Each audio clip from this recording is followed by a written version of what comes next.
Hello students, welcome to the Gyan Ganga Academy's interactive classes. हमारी हिंदी की पाठ्य पुस्तक रिमझिम भाग 4 है और आज का हमारा टॉपिक है पाठ 12 सुनीता की पहिया कुर्सी। ये कहानी है एक छोटी सी बच्ची जिसका नाम है सुनीता। अक्सर आपने ऐसे बच्चों को देखा होगा जो अपने आप चल नहीं सकते। वो या तो बैसाखियों का सहारा लेते हैं या एक स्पेशल कुर्सी उनके लिए होती है जिस पर पहिए लगे होते हैं। वो बैठकर उस कुर्सी की मदद से इधर उधर चलते हैं। तो सुनीता भी एक ऐसी ही बच्ची है जो अपने पैरों पर नहीं चल सकती, मगर वह आम बच्चों की तरह अपने सारे काम उस कुर्सी पर बैठकर बड़ी अच्छी प्रकार कर लेती है। और क्या क्या समस्याएं उसके साथ आती हैं वो हम इस कहानी में देखेंगे। आप भी देखना चाहेंगे तो चलिए पढ़ते हैं ये कहानी सुनीता की पहिया कुर्सी। राइट, तो ये बच्ची सुनीता सुबह सुबह उठ रही है और देखिए क्या होता है सुनीता के साथ आज पूरे दिन भर। सुनीता सुबह 7 बजे सोकर उठी। कुछ देर तो वह अपने बिस्तर पर ही बैठी रही। वह सोच रही थी कि आज उसे क्या क्या काम करने हैं। उसे याद आया कि आज तो बाजार जाना है। सोचते ही उसकी आंखों में चमक आ गई। सुनीता आज पहली बार अकेले बाजार जाने वाली थी। उसने अपनी टांगों को हाथ से पकड़कर खींचा और उन्हें पलंग से नीचे की ओर लटकाया। फिर पलंग का सहारा लेती हुई अपनी पहिया कुर्सी तक बढ़ी। सुनीता चलने फिरने के लिए पहिया कुर्सी की मदद लेती है। आज वह सभी काम फुर्ती से निपटाना चाहती थी। फुर्ती मतलब जल्दी जल्दी से निपटाना चाहती थी। हालांकि कपड़े बदलना, जूते पहनना आदि उसके लिए कठिन काम है, पर अपने रोजाना के काम करने के लिए उसने स्वयं ही कई तरीके ढूंढ निकाले हैं। 8 बजे तक सुनीता नहा धोकर तैयार हो गई। तो अभी आपने एक छोटे से पैराग्राफ में देखा कि क्या क्या परेशानियां इस बच्चे को होती हैं जिस बच्चे अपने खुद के पैरों से नहीं चल पाती है ना। किस प्रकार उसे उठना पड़ता है और कैसे उसे चलना पड़ता है।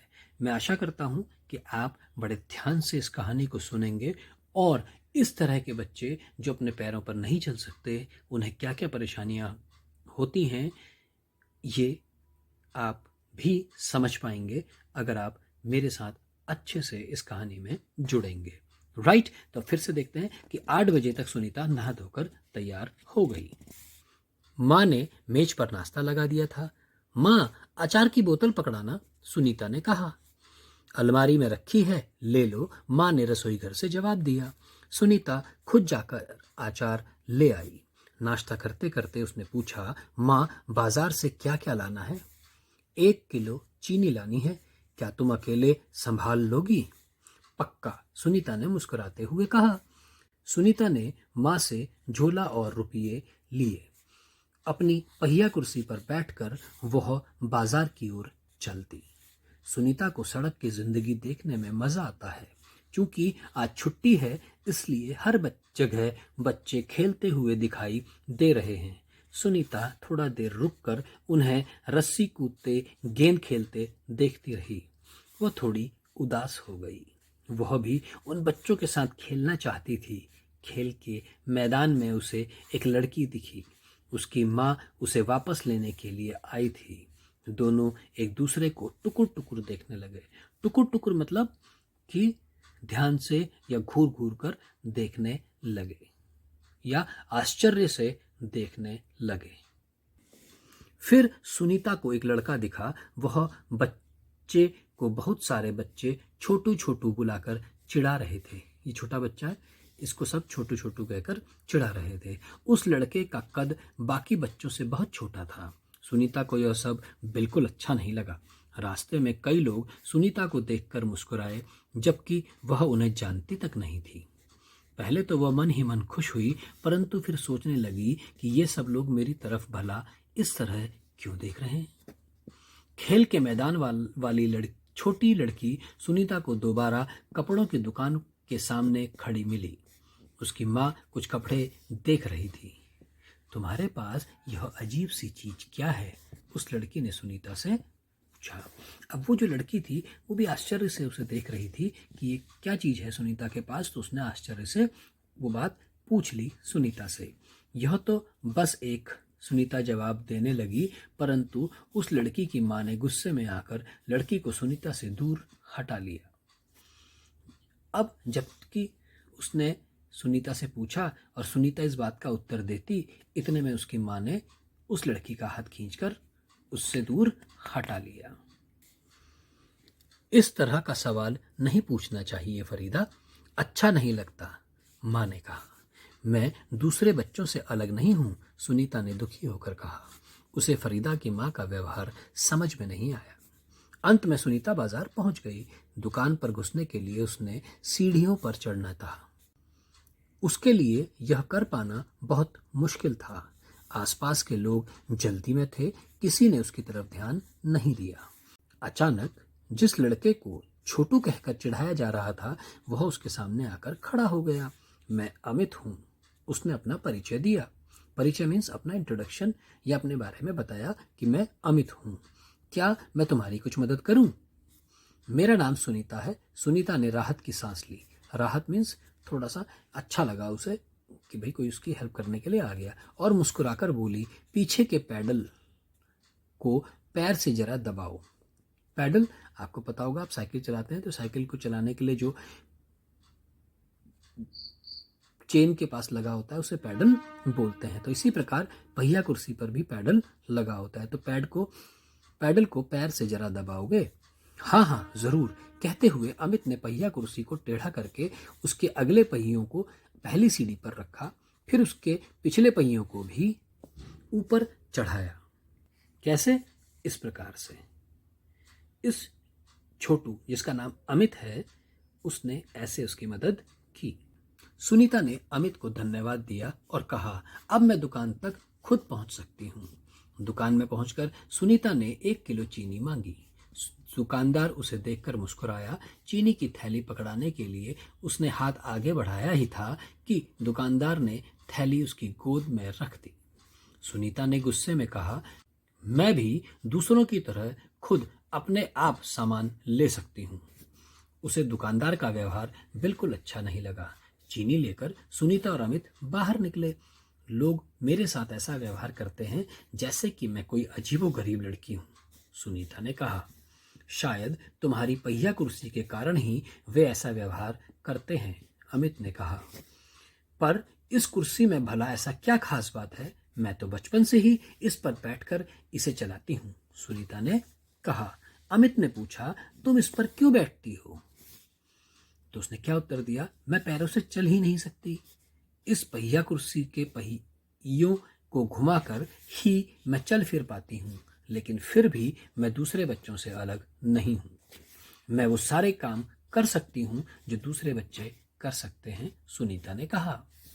अमित ने अपना सर ना में हिलाया और कहा, मैं भी वे सारे काम कर सकता हूँ जो दूसरे बच्चे कर सकते हैं, पर मैं भी दूसरे बच्चों से अलग हूँ, इसी तरह तुम भी अलग हो।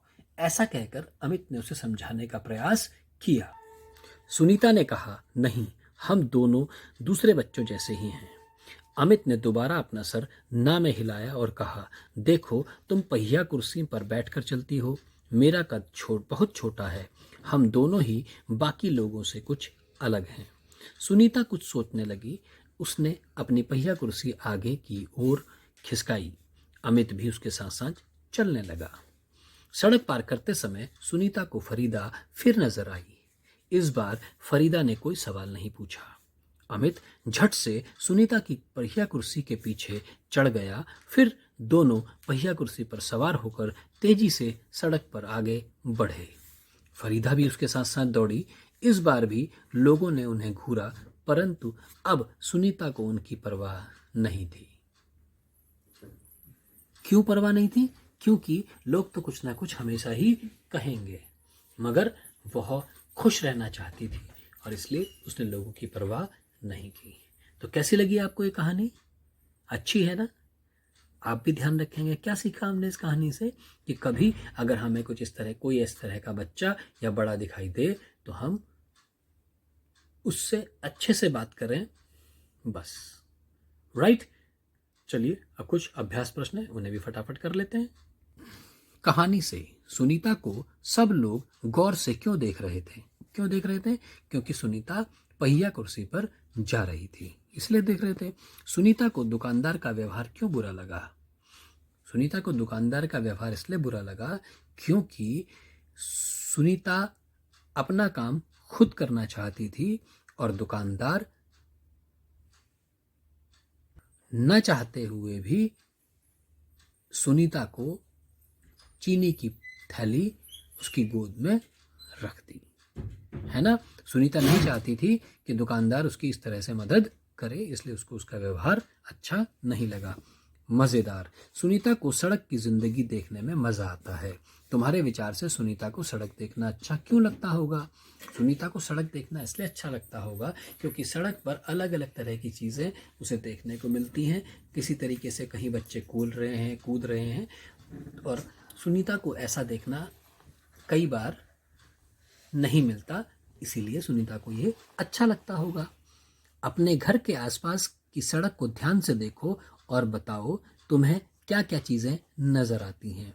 ये सभी आप स्वयं कर सकते हैं कि अगर मैं अपने घर से अपने आसपास सड़क के आसपास देखूं तो मुझे गाड़ी, स्कूटर, कारें, साथ ही साथ कहीं कुछ बच्चे खेलते हुए, कुछ बच्चे साइकिल चलाते हुए ऐसे दिखाई देंगे। लोग क्या क्या करते हुए नज़र आते हैं?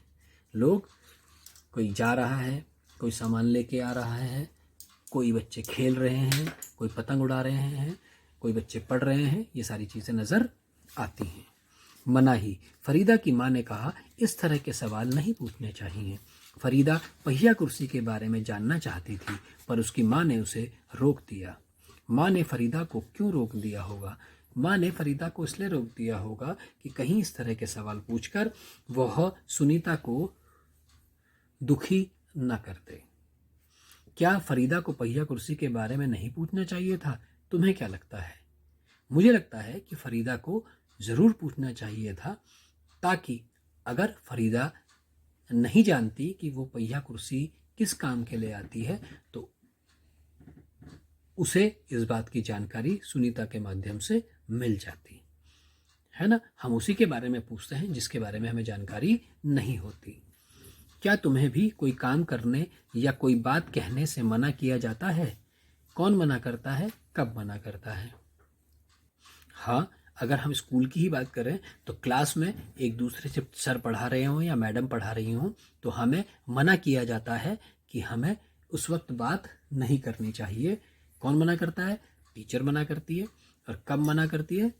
जब हम क्लास में बातचीत करने लगते हैं मैडम के पढ़ाते समय। ऐसा ही कुछ और भी आपके साथ घटना हो सकती है, उसके बारे में भी आप लिख सकते हैं। मैं भी कुछ कर सकती हूँ। यदि सुनीता तुम्हारी पाठशाला में आए तो उसे किन किन कामों में परेशानी आएगी? अब अगर सुनीता हमारे स्कूल में आए तो क्या दिक्कत होगी? अगर आपकी क्लास ऊपर है तो सुनीता को स्टेयर्स पे चढ़ने में दिक्कत होगी, है ना? अगर वॉशरूम में रैंप नहीं है तो उसे वॉशरूम यूज़ करने में दिक्कत होगी, है ना? उसे अगर कोई खेल खेलना हो तो वो खेल खेलने में दिक्कत होगी। और ऐसे ही आपको क्या क्या लगता है, आप वो चीज़ें नोट कर सकते हैं। ख प्रश्न है, उसे यह परेशानी न हो इसके लिए अपनी पाठशाला में क्या तुम कुछ बदलाव सुझा सकती हो? बिल्कुल सुझा सकते हैं कि अगर पहले तो कोशिश ये हो सकती है कि जिस भी क्लास में सुनीता पढ़ती हो उसकी क्लास नीचे के फ्लोर पर हो, उसे स्टेयर्स ना चढ़ने पड़े। और अगर कुछ हिस्से ऐसे हैं जैसे कि वॉशरूम यूज़ करना है या कुछ है तो वहाँ पर रैंप बनाया जा सकता है। रैंप किसे बोलते हैं? एक ढलान जैसी हम बना सकते हैं ताकि सुनीता इजीली वहाँ तक पहुँच सके। ऐसे ही पानी पीने की जगह पर भी रैंप, यानी कि सुनीता के आवश्यकता पड़ने पर जिस भी जगह पर सुनीता जाना चाहे तो वहाँ पर सुनीता के लिए जाना आसान हो, ऐसी व्यवस्थाएं बनाई जानी चाहिए, है ना। प्यारी सुनीता, सुनीता के बारे में पढ़कर तुम्हारे मन में कई सवाल और बातें आ रही होंगी। वे बातें सुनीता को चिट्ठी लिखकर बताओ। तो यहाँ क्या सीखेंगे हम? चिट्ठी लिखना। तो अब आप क्या लिखेंगे यहाँ पर? क्या क्या मन में दिमाग में आ रहा है? तो आप लिखेंगे भाई, पहले अपना एड्रेस लिखेंगे और उसके बाद डेट लिखेंगे कि किस तारीख को आप लिख रहे हैं। फिर आप लिखेंगे प्रिय सुनीता, लिखा है यहाँ पर। फिर कि तुम्हारे बारे में जानकर और तुम्हारी हिम्मत के बारे में सुनकर पढ़कर अच्छा लगा। कृपया हम यह जानना चाहते हैं कि तुम और क्या क्या करना पसंद करती हो और लोगों के व्यवहार में तुम्हें देखकर क्या अंतर आता है और तुम उनसे क्या अपेक्षा करती हो। कृपया हमें बताओ ताकि हम भी लोगों को इसके लिए जागरूक करें। यानी कि हम क्या कहना चाह रहे हैं उससे कि सुनीता, तुम इस कुर्सी में जब चलती हो या तुम्हारे को ये दिक्कत होती है तो तुम्हें क्या क्या चीज़ें ऐसी हैं जो परेशान करती हैं, उनके बारे में बताओ। और तुम क्या चाहती हो कि लोगों का व्यवहार तुम्हारे साथ कैसा हो। अगर हम भी जान जाएंगे तो हम भी लोगों को इस काम के लिए प्रेरित करेंगे ताकि तुम्हें सभी का व्यवहार अच्छा लगे। उसके बाद तुम्हारी अपना उसका नाम वाम लिख दीजिए, कहाँ से आप लिख रहे हो वो लिख सकते हैं। कहानी में आगे सुनीता ने कहा, मैं पैरों से चल ही नहीं सकती। सुनीता अपने पैरों से चल फिर नहीं सकती। तुमने पिछले साल पर्यावरण अध्ययन की किताब आसपास में रवि भैया के बारे में पढ़ा होगा। रवि भैया देख नहीं सकते, फिर भी वे किताबें पढ़ लेते हैं। वे किस तरह की किताबें पढ़ सकते हैं? याद आया, हमने अपनी ईवीएस की बुक में पढ़ा था, है ना, जिसमें क्या था कि एक रवि भैया थे जो नहीं देख सकते थे और वो किस तरीके से अपनी किताबें पढ़ सकते थे। वो ब्रेल लिपि में लिखी हुई किताबों को पढ़ सकते थे। और क्या कहता, उस तरह की किताबों के बारे में सबसे पहले किसने सोचा? उस तरह की किताबों के बारे में ब्रेल लुइस ने सबसे पहले सीखा। वह कहाँ से थे? वो सब हमने क्लास 3 में पढ़ा था अपनी ईवीएस की बुक में, है ना। आसपास के कुछ लोगों के बारे में भी बात की गई है जो सुन बोल नहीं सकते हैं। क्या तुम ऐसे किसी बच्चे को जानते हो जो सुन बोल नहीं सकता? अगर जानते हैं तो हाँ, उसका नाम भी लिख सकते हैं। तुम उसे किस तरह से अपनी बात समझाते हो? और अगर बाय चांस आप ऐसे व्यक्ति को मिलते हो जो कि बोल और सुन नहीं सकता तो आप उसे कैसे समझाओगे अपनी बात? तो हमने क्या सीखा था? साइन लैंग्वेज था ना ईवीएस के चैप्टर में, कि हम उंगलियों के इशारों से करके हम साइन लैंग्वेज में बात करके उसे समझा सकते हैं। मेरा आविष्कार, आविष्कार बोलते हैं खोज, कि कुछ नया करना, है ना। तो कहता है सुनीता जैसे कई बच्चे हैं, इनमें से कुछ देख नहीं सकते तो कुछ बोल या सुन नहीं सकते। कुछ बच्चों के हाथ में परेशानी है तो कुछ चल नहीं सकते। तुम ऐसे ही किसी एक बच्चे के बारे में सोचो। यदि तुम्हें कोई शारीरिक परेशानी है तो अपनी चुनौतियों के बारे में भी सोचो। उस चुनौती का सामना करने के लिए तुम क्या आविष्कार करना चाहोगे, उसके बारे में सोचकर बताओ कि तुम वो कैसे बनाओगे, उसे बनाने के लिए किन किन चीज़ों की ज़रूरत होगी, वह चीज़ क्या क्या काम कर सकेगी, उस चीज़ का चित्र भी बनाओ। वो क्या कहना चाह रहा है कि इसमें वो कह रहा है कि हमने कई बच्चों के बारे में सुना होगा। कुछ बच्चे ऐसे हैं जो बोल नहीं सकते, कुछ सुन नहीं सकते, कि उसके हाथों में परेशानी है तो कुछ को चलना नहीं आता, है ना। तुम ऐसे ही किसी बच्चे के बारे में सोचो, किसी के भी बारे में सोचो और सोचो कि यदि तुम्हें कोई शारीरिक परेशानी हो, या ये सोच सकते हो आप कि तुम्हें कोई ऐसी शारीरिक परेशानी हो जाए तो उस समस्या का, उस चुनौतियों का मतलब उन समस्याओं को के बारे में सोचो कि क्या क्या दिक्कत होगी अगर आपको कोई इस तरह की परेशानी हो जाए। या किसी और व्यक्ति के बारे में सोचो जो ऐसा समस्या से परेशान हो। उस चुनौती का सामना करने के लिए तुम क्या आविष्कार करोगे? अब मान लेते हैं कि तुम्हें लगता है कि भाई वो बच्चा चल नहीं सकता, तो वो चल जाए, है ना, या वो अपना काम कर सके, तो आप ऐसी क्या चीज़ बनाओगे? ठीक है, कुछ ऐसी चीज़ बनाओ कि अगर मैं कुछ ऐसी चीज़ बनाऊंगा जिसकी मदद से वो ऐसा काम कर ले, ऐसा काम कर ले, उसके बारे में सोचो। और आप ये बताओ, उसके बाद जब सोचोगे तो ये बताओ कि तुम वो कैसे बनाओगे, उसे कैसे बनाया जा सकता है, उसे बनाने के लिए किन किन चीज़ों की ज़रूरत पड़ेगी। फॉर एग्जाम्पल हम यही कहते हैं कि जो बच्चे चल नहीं सकते, आप उसके लिए क्या बनाओगे, एक पहिया कुर्सी बनाओगे। वो पहिया कुर्सी कैसी होगी कि जब चाहो उसी कुर्सी को आप क्या बना दो, बेड बना दो, कि उसी कुर्सी पे हम जब मन करेगा तो उसे बटन दबाएंगे और वो बिस्तर बन जाएगा, पलंग बन जाएगा और हम उसमें सो जाएंगे। और जब हमारी नींद खुलेगी हम बटन दबाएंगे, वो वापस कुर्सी बन जाएगी, है ना। ये भी एक आविष्कार है। अब उसको बनाने के लिए आपको क्या क्या चाहिए, बटन चाहिए, कुछ मैकेनिज्म ऐसा चाहिए, ऐसी व्यवस्थाएं चाहिए जिसकी वजह से हम उस बटन को दबाएं तो वो कभी कुर्सी बन जाए और कभी बेड बन जाए। वह चीज़ क्या क्या काम कर सकेगी ये भी आप बताओ कि भाई उसमें क्या क्या काम। मान लेते हैं कि भाई आपने उसमें और क्या चीज़ें लगा दी, मान लेते हैं कुछ पानी पीने की व्यवस्था बना दी आपने, या कुछ और चीज़ जोड़ दिया उसमें, है ना। या मान लेते हैं हमने उसमें एक छोटा सा पोर्टेबल टीवी लगा दिया कि जब वो चाहेंगे तो वो टीवी खोल सके, वो टीवी देख सके उसमें, है ना। उस चीज़ का चित्र भी आप बनाओ और जो भी आप सोच रहे हैं उसका भी एक चित्र आप बनाओ, राइट। तो ये थी हमारी स्टोरी, सुनीता की पहिया कुर्सी।